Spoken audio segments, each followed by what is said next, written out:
नमस्ते नमस्कार, मैं तुंदा भरा मास्टर के अरजवाल। तुसें सारें गी अपने यूट्यूब चैनल ओपन होने दियां बधाइयां। एह् तुंदा अपना यूट्यूब चैनल है। एह्दे च डोगरी ते डोगरी जबान उप्पर गल्लबात कीती जंदी।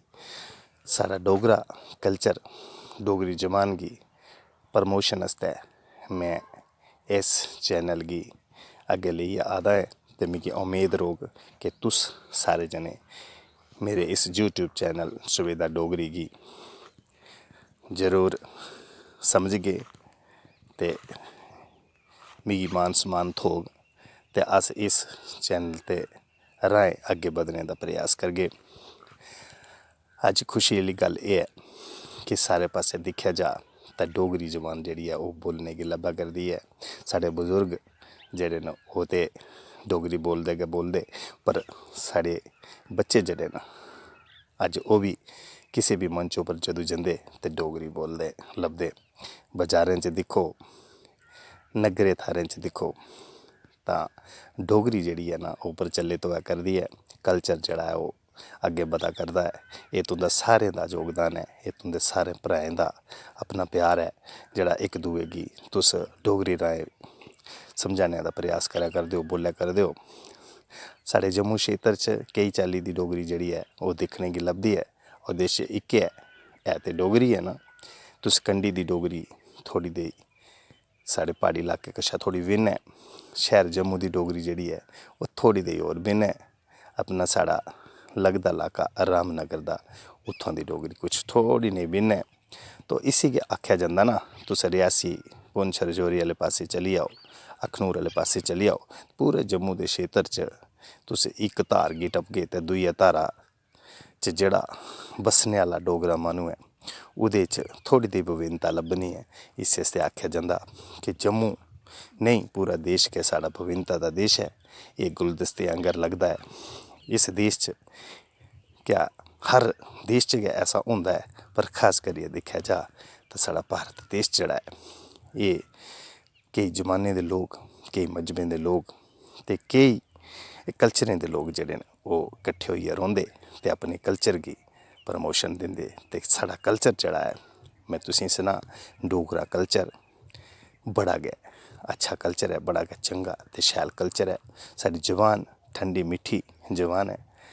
एह्दे च रोह् बरोस जेह्ड़ा ऐ बड़ा घट्ट होंदा ऐ।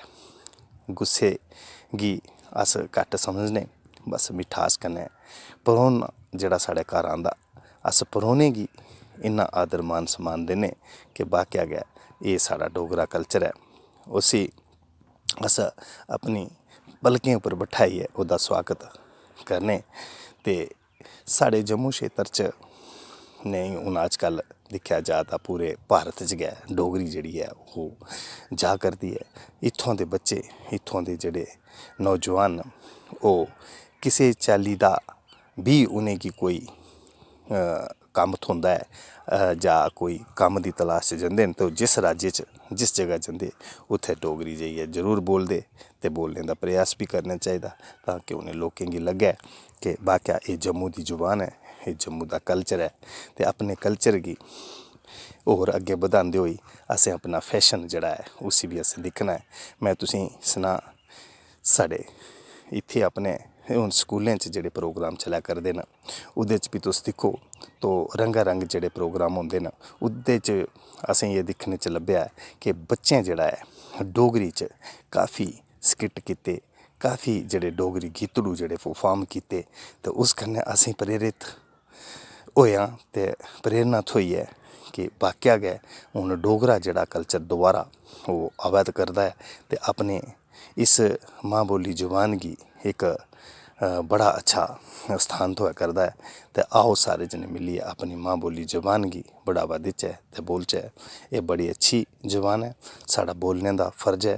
ते अपने बजुर्गें दा मान सम्मान करदे होई सारें गी मैं बस इक बारी एह् गल्ल आखगा कि डोगरी बोलनी ते डोगरी गी प्रमोट करना, अपने कल्चर गी प्रमोट करना। जियां बाकी कल्चर, बाकी लैंग्वेज, बाकी जेह्ड़ा साढ़ा समाज ऐ ओह् अपने अपने कल्चर गी, अपने अपने जबानें गी अग्गें बढ़ावा देआ करदा ते असें बी इसी अग्गें बधाना ऐ। एह् साढ़े उप्पर गै जिम्मेवारी है, साड़ी जिम्मेवारी है, साढ़े उप्पर डोर है ते अपने बच्चें कोल बैठियै थोड़ा देर समय कड्ढियै उं'दे बिच जेह्ड़ियां बुराइयां न उ'नेंगी कड्ढना है ते उ'नेंगी तराशियै इक चंगा ते सुदृढ़ इंसान बनाना है। एह् साढ़े फर्ज न ते बच्चें गी इक गल्ल जरूर आखनी है कि अज्ज दे टाइम च जेह्ड़ी नशाखोरी है इसी दूर कि'यां कीता जाई सकदा, एह्दे उप्पर जरूर चिंतन मंथन उं'दे कन्नै बेहियै करना है।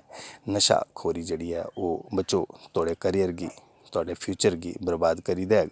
असें केईं चाल्ली दे नुकसान एह्दे कशा होई सकदे, असें माली हालत च कमज़ोर करी सकदे, मानसिक तौर उप्पर बी असें कमज़ोर करी सकदे और साढ़ी जेह्ड़ी तरक्की होनी ऐ, असें जेह्ड़े घर कोठे बनाने न, असें जेह्ड़े सपने सजोए दे न, जेह्ड़े सोचे दे न, ओह् साढ़े पूरे नेईं होने।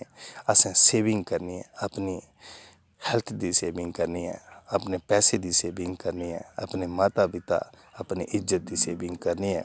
इक बारी दाग लग्गी जा तो उसी धोने आस्तै, उसी कड्ढने आस्तै काफ़ी समय लग्गी जंदा, पीढ़ियां दर पीढ़ियां जेह्ड़ियां न ओह् गुजरी जंदियां, पर इक बुराई दा दाग जेह्ड़ा ऐ ओह् समाज च साढ़ा ओह् चली जंदा, फैली जंदा। ते इसदे लेई असें अपने परिवार गी संभालदे होई, अपनी जबान गी, डोगरी जबान गी, अपने कल्चर गी संभालदे होई अग्गें बधदे होई एह् जरूर सोचना है।